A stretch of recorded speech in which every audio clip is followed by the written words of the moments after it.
баш мыйзамдын жаңы долбоорунда биздин мыйзам чыгаруу бийлигибиз жогорку кеңеш боюнча кандай өзгөрүүлөр кирди, ошого токтоло кетсек, эң биринчи депутаттардын жалпы саны аракеттеги Конституция боюнча 120 болсо, эми 90 болуп кыскарат дагы. Алардын кандай тартипте, пропорционалдык же мажоритардык тартипте шайланары өзүнчө мыйзам менен аныкталат. Жогорку кеңештин депутаттарынын жоопкерчилигин жогорулатуу дагы жаңы Конституциянын долбоорунда жакшы каралган.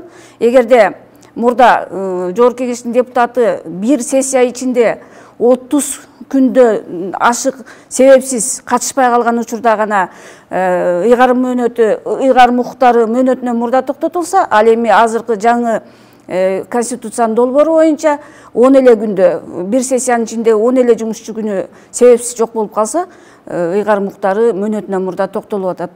Эми булардын дагы бир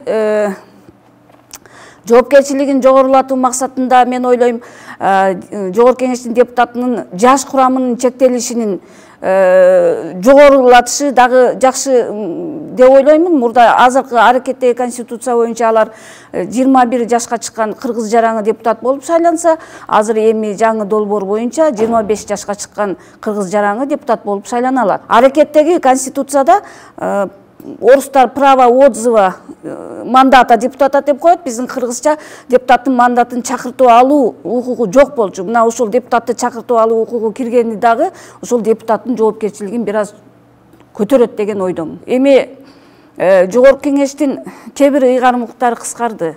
Бул эң туура деп ойлойм, себеби биз элибиз президенттик башкаруу формасын тандап алгандыктан сөзсүз түрдө көп ыйгарым укуктар президентке өтөт да.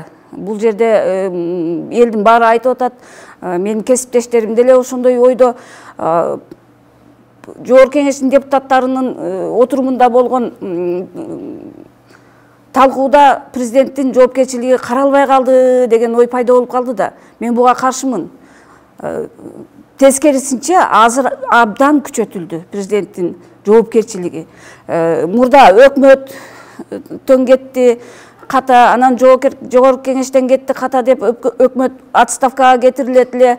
Эч бир бийлик бутак өзүнө жоопкерчиликти албайт болчу. Бул жерде азыр ошол эле өкмөттүн жоопкерчилиги, ошол эле өзүнүн мамлекеттин жоопкерчилиги биздин президентке жүктөлүп атат. Бул эң туура деп ойлойм.